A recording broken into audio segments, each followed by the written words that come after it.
नमस्कार, बहुत स्वागत है आप सभी का। आप देख रहे हैं स्पेशल रिपोर्ट, आपके साथ मैं हूं ममता तिवारी।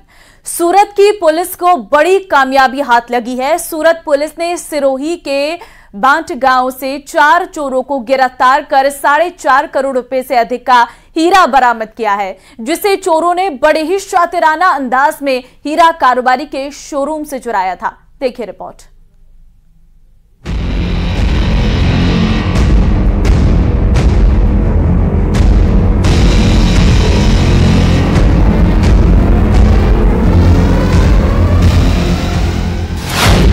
ऐसी चोरी केवल फिल्मों में देखी होगी।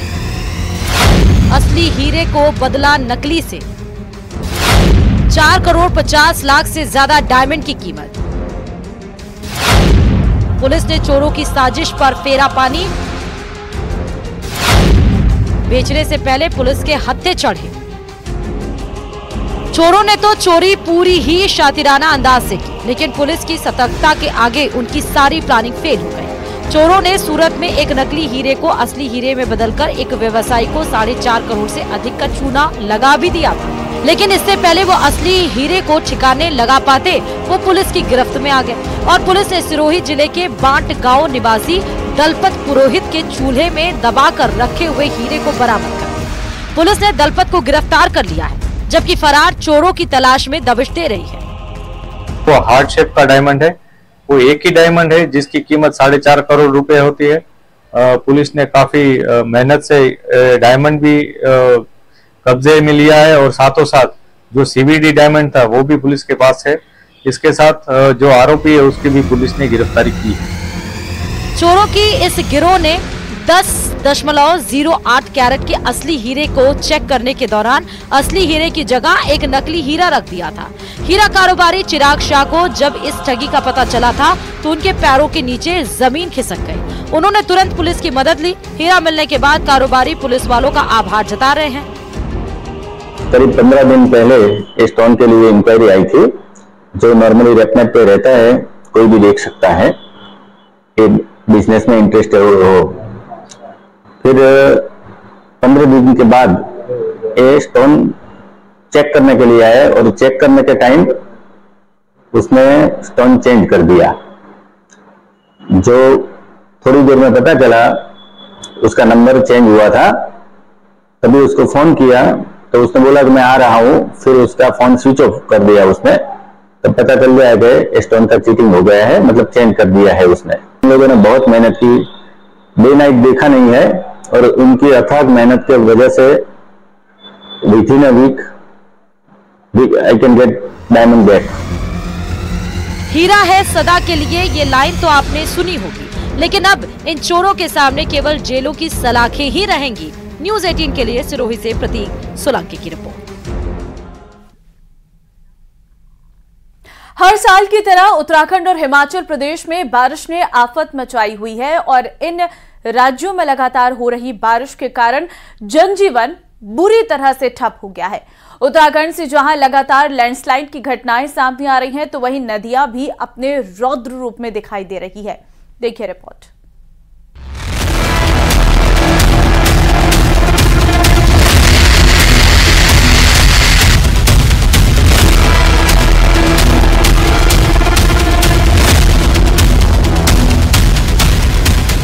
पहाड़ों पर कुदरत का कहर।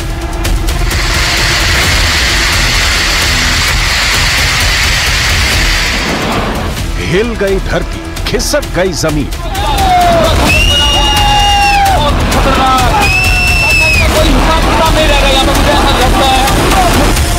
बरस रही आसमानी आफत और टूट रहे पर्वत।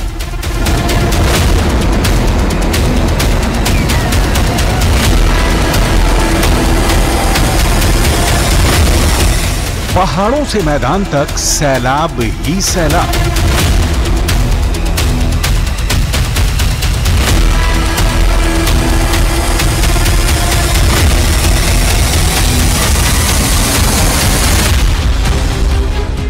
क्या मैदान, क्या सड़क, क्या पहाड़, हर तरफ सिर्फ तबाही और तबाही नजर आ रही है।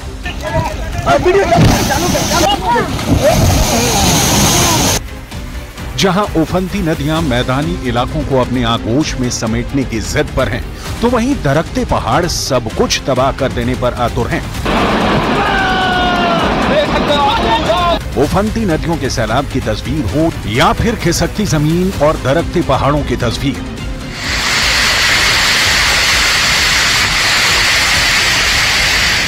हर तस्वीर डरावनी है और दिल दहला देने वाली भी।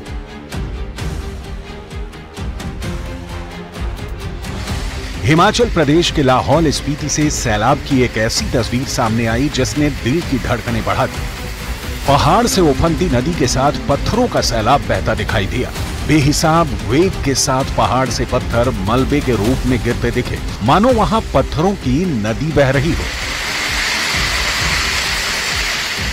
लेकिन पहाड़ों से बहते सैलाब की ये आखिरी तस्वीर नहीं है।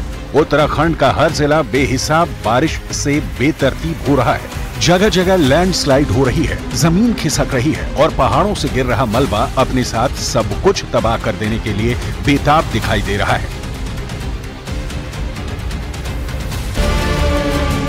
उत्तराखंड में भारी लैंडस्लाइड की वजह से अब तक 200 से ज्यादा सड़कें प्रभावित हुई हैं। अकेले बद्रीनाथ धाम जाने वाले रूट पर 22 जगह लैंडस्लाइड की घटना हुई है, जबकि भारी लैंडस्लाइड की वजह से 4 धाम यात्रा को 3 दिनों तक बंद रखना पड़ा। पहाड़ों से टूटकर सड़क पर गिरे मलबे को हटाने के लिए BRRO के साथ ही NDRF, सेना, NTPC भी जुटे हैं। जोशीमठ में 3 दिन पहले हुए लैंडस्लाइड ने तो लोगों की सांसें ही थाम दी थी। 48 घंटे तक हाईवे के दोनों तरफ 5000 से ज्यादा लोग फंसे रहे। बद्रीनाथ हाईवे पर गिरे मलबे को हटाने के लिए पिछले कई दिनों से BRRO के साथ ही NDRF, सेना भी एक्टिव है। तब कहीं जाकर हाईवे के दोनों तरफ फंसे हजारों लोगों के लिए रास्ता निकल पाया है। ये जो हमारे लिए BRRO के लिए बहुत काफ़ी चुनौतियां थी, जो कि अचानक हमारे पास जो है काम लगा रहे थे, एक मशीन हमारा नीचे दब गया था। कुछ ऐसे पत्थर आ रहे हैं जो कि शूटिंग स्टोन थे, जो हम लोगों को काफ़ी नुकसान हुआ था। फिर बाद में हम लोग उसको रिस्टोर कर लिए। अभी हम यात्रा के लिए पूरा सुचारू कर दिया है। पहाड़ों पर लगातार हो रही बारिश की वजह से नदी नाले उफान पर हैं। उत्तरकाशी में बड़ेथी नदी से लगे एक नाले में अचानक उफान आ गया।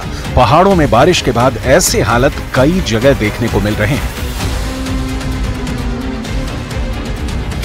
उत्तराखंड के 7 जिलों देहरादून, पौड़ी, टिहरी, हरिद्वार, नैनीताल, ऊधम सिंह नगर और चंपावत में तेज बारिश का अलर्ट जारी किया गया है। इस बीच उत्तरकाशी से नदी के तेज बहाव के बीच फंसे एक कुत्ते को बचाने के लिए रेस्क्यू अभियान चलाया गया। आपदा प्रबंधन की रेस्क्यू टीम कई घंटे की मशक्कत के बाद नदी के बीच तेज धार में फंसे कुत्ते की जान बचाने में कामयाब रही।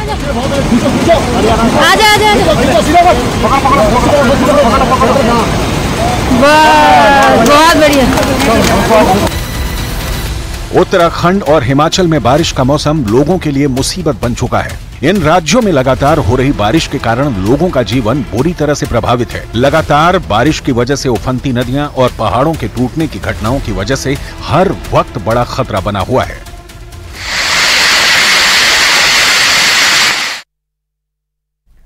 बाढ़ और बारिश से बिहार में भी हालात बिगड़ते जा रहे हैं और मौसम विभाग ने बिहार के 30 जिलों में बाढ़ का अलर्ट जारी किया है। ये रिपोर्ट देखिए।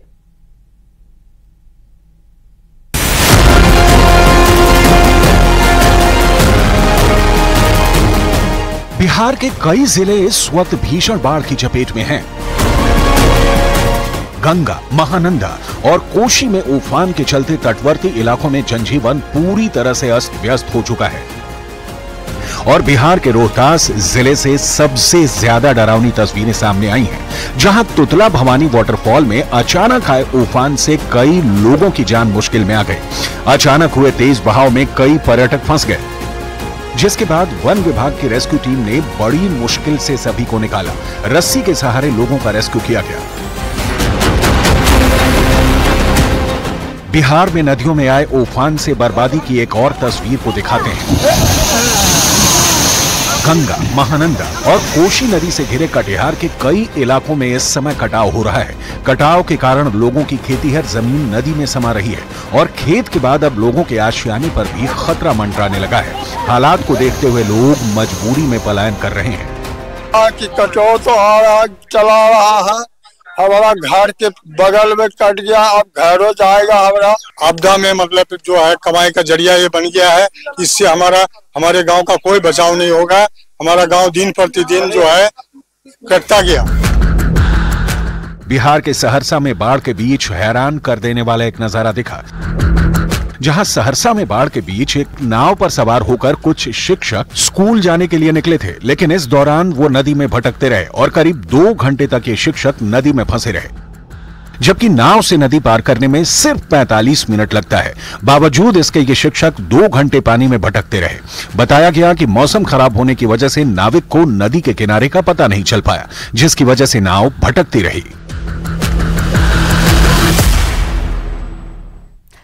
लगता है प्रदेश में परीक्षा तंत्र को माफिया ने हाईजैक कर लिया है। फिर वो भर्ती परीक्षाओं के पेपर लीक का मामला हो या डमी अभ्यर्थी और नकल गैंग के कारनामे, और अब छोटी छोटी परीक्षाओं में भी ये गैंग सक्रिय है। पेश है ये रिपोर्ट।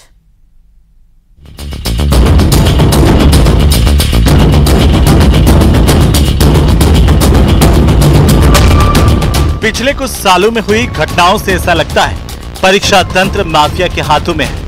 अब बाड़मेर में सामने आए मामले ने पूरे सिस्टम पर ही सवाल खड़े कर दिए हैं। स्टेट ओपन बोर्ड की परीक्षा में दनाव क्षेत्र आलमसर के राजकीय उच्च माध्यमिक विद्यालय में ही 20 डमी अभ्यर्थी मिले हैं। ये खुलासा किसी व्यक्ति की सूचना पर हुई जांच में हुआ है। 17 अभ्यर्थियों को पुलिस ने गिरफ्तार कर लिया और 3 अभ्यर्थियों को नाबालिग पाए जाने पर हिरासत में लिया गया है। सूचना मिली कि इसमें कुछ परीक्षा की जो डमी के रूप में बैठ कर परीक्षा दे रहे हैं, इस पे जांच की गई, तब पाया गया कि 20 लोग ऐसे थे जो परीक्षार्थी मौजूद नहीं था, उसकी जगह कोई दूसरा दे रहे थे। इसमें से 3 डमी अभ्यर्थी 3 मौजूदा सरपंचों की जगह परीक्षा दे रहे थे। तो वहीं एक बड़े राजनीतिक रसूखदार परिवार के कुछ सदस्य भी इसमें शामिल बताए जा रहे हैं। पुलिस अब गैंग के तार खंगाल रही है।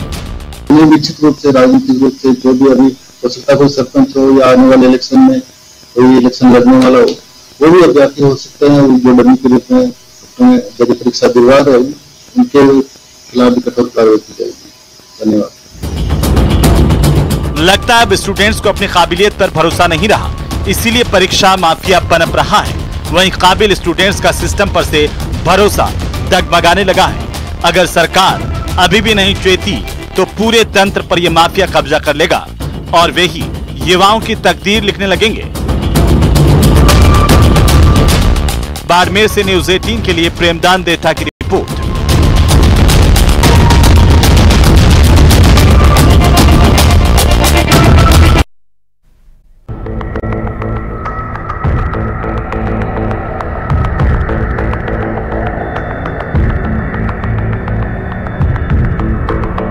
धारचूला को लीपू लेक बॉर्डर से जोड़ने वाली रोड पर भले ही 4 साल से गाड़ियां चल रही हों, लेकिन ये रोड अभी भी सुरक्षित नहीं है।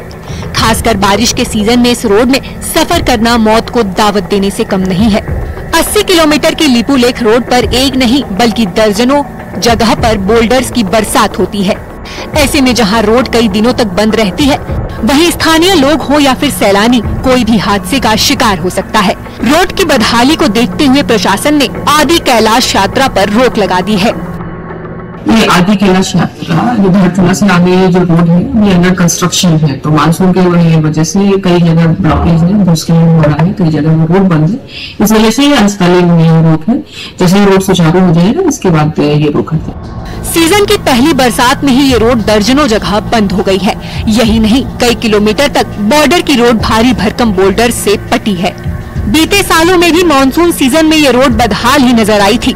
बावजूद इसके रोड को सुरक्षित बनाने में कोई ठोस काम नहीं हुआ है।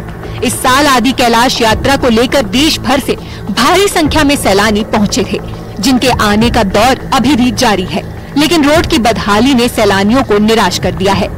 धारचूला से गुंजी को जोड़ने वाली रोड बीआरओ के द्वारा कंस्ट्रक्शन किया जा रहा है। ये रोड भी वर्तमान में आज मॉर्निंग पे तो खुल चुकी है, लेकिन कई सारे स्थानों पर संवेदनशील बनी हुई है, जिसमें अधिक वर्षा के दौरान रोड ब्लॉक होने की संभावना बनी रहती है। इस सीजन में 20,000 से ज्यादा यात्री आदि कैलाश जा चुके हैं, लेकिन बदहाल रोड ने सभी की राह में रोड अटकाए। हिमालय के बीचों बीच बनी ये रोड काफी संवेदनशील भूभाग से गुजरती है। इस वजह से भी यहाँ लैंडस्लाइड का खतरा बना रहता है। दरकते पहाड़ों के कारण सैलानियों का सफर तो थमा ही है, साथ ही चाइना बॉर्डर पर तैनात सुरक्षा एजेंसियों को खासी दिक्कतें उठानी पड़ती हैं। न्यूज 18 के लिए पिथौरागढ़ से विजयवर्धन उप्रेती की रिपोर्ट। यूपी से लेकर बिहार और गुजरात तक बारिश और बाढ़ से कोहराम मचा है। अब हम आपको 8 तस्वीरें दिखाएंगे। देखिएगा कैसे चारों तरफ जल प्रलय दिख रहा है। यूपी के गोरखपुर में बाढ़ के पानी ने तो जब कब्जा किया तो बच्चे नाव से स्कूल जाते दिखे। उधर कुशीनगर में मूसलाधार बारिश से जनजीवन अस्त व्यस्त हो गया। पीलीभीत और हरदोई में भी बाढ़ से लोग परेशान दिखे। यूपी जैसा हाल बिहार में भी नजर आया। वहां के कई जिले बाढ़ की चपेट में है। गुजरात के वलसाड में अहमदाबाद मुंबई नेशनल हाईवे पर पानी भर गया, जिसकी वजह से लोगों को मुश्किलों का सामना करना पड़ा। तो हर तरफ की ये तस्वीरें आपको हम दिखा रहे हैं। मैदानी इलाकों का क्या हाल है वो आप इन तस्वीरों से देख सकते हैं। किस तरीके से सड़कें पानी से लबालब हैं। सिर्फ मैदानी इलाकों में ही बाढ़ का कहर नहीं बरपा है, बल्कि पहाड़ों में हाल और बुरे हैं। उत्तराखंड से लेकर हिमाचल प्रदेश तक हर तरफ भारी बारिश से हाय तौबा मची है। उत्तरकाशी में नदी नाले उफान पर दिखे। जोशीमठ में जमीन खिसकने से आई तबाही के बाद रास्तों को साफ किया जा रहा है। नैनीताल में भी कई जगह जमीन खिसकने से गिरे मलबे से रास्ते खराब हुए हैं, जबकि हिमाचल प्रदेश के लाहौल स्पीति में पत्थरों का सैलाब उमड़ता नजर आया।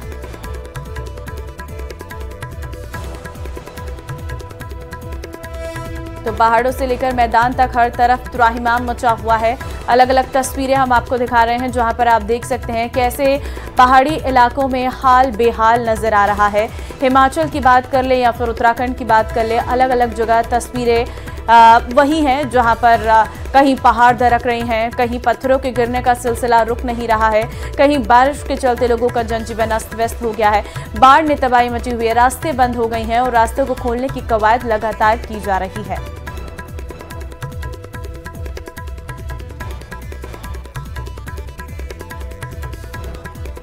सीएम भजनलाल शर्मा का वीडियो सामने आया है, जिसमें अचानक अपना काफिला रुकवाकर लोगों का हाल चाल वो जान रहे हैं और मुख्यमंत्री को अपने बीच पाकर लोगों की खुशी का ठिकाना नहीं रहा। देखते देखते सीएम से बात करके भीड़ वहां पर जमा हो गई है और इस दौरान कई लोगों ने सीएम भजनलाल के साथ सेल्फी भी ली है। हम तस्वीरें भी आपको दिखा रहे हैं, जहां पर आप देख सकते हैं मुख्यमंत्री का काफिला जा रहा था और तभी वहां पर वो रुके और लोगों से बात करनी शुरू कर दी। और इसके साथ ही जैसे ही लोग सीएम को आमजन से बात करते हुए देखे तो वहां पर लोगों की भीड़ जमा हो गई। सब अपनी अपनी बातें सीएम से करते हुए नजर आए और इसके साथ ही वहां पर मौजूद लोगों ने मुख्यमंत्री के साथ सेल्फी भी क्लिक की। और सीएम का यही अंदाज लोगों को पसंद आता है, क्योंकि मुख्यमंत्री की ये पहली बार की तस्वीर नहीं है जब सीएम इस तरीके से आमजन से बात करते हुए नजर आते हैं। चाहे सुबह मॉर्निंग वॉक की बात कर ले या फिर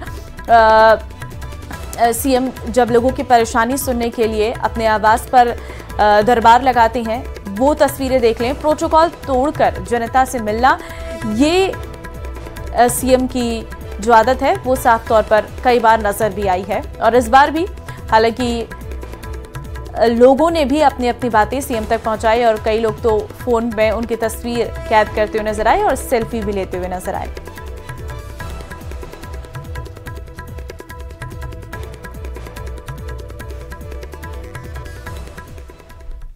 अलग अलग प्रजातियों के जानवरों के ऑपरेशन के किस्से तो आपने सुने होंगे, लेकिन किसी उल्लू का ऑपरेशन के बारे में आपने सुना है, वो भी वेरी क्रिटिकल केस का।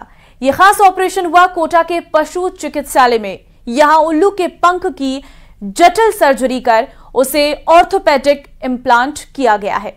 देखिए, अलग अलग प्रजातियों के जानवरों के ऑपरेशन के किस्से तो आपने सुने होंगे, लेकिन किसी उल्लू का ऑपरेशन के बारे में आपने सुना है, वो भी वेरी क्रिटिकल केस का। एक खास ऑपरेशन हुआ कोटा के पशु चिकित्सालय में। यहाँ उल्लू के पंख की जटिल सर्जरी कर उसे ऑर्थोपेडिक इम्प्लांट लगाया गया।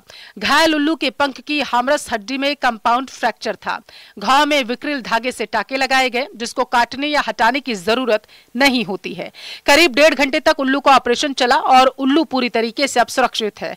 पशु पशु चिकित्सालय के वरिष्ठ चिकित्सक डॉक्टर अखिलेश पांडे ने बताया, यह प्रदेश में पहली बार हुआ जब किसी उल्लू का ऑपरेशन हुआ। इस क्रिटिकल केस को पशु चिकित्सालय के डॉक्टरों ने आसानी से हैंडल करते हुए एक उल्लू की जान बचाई। अब उल्लू पूरी तरीके से खतरे से बाहर है और जल्द इस उल्लू को पिंजरे की कैद से आजाद कर जंगल में छोड़ा जाएगा। और चलिए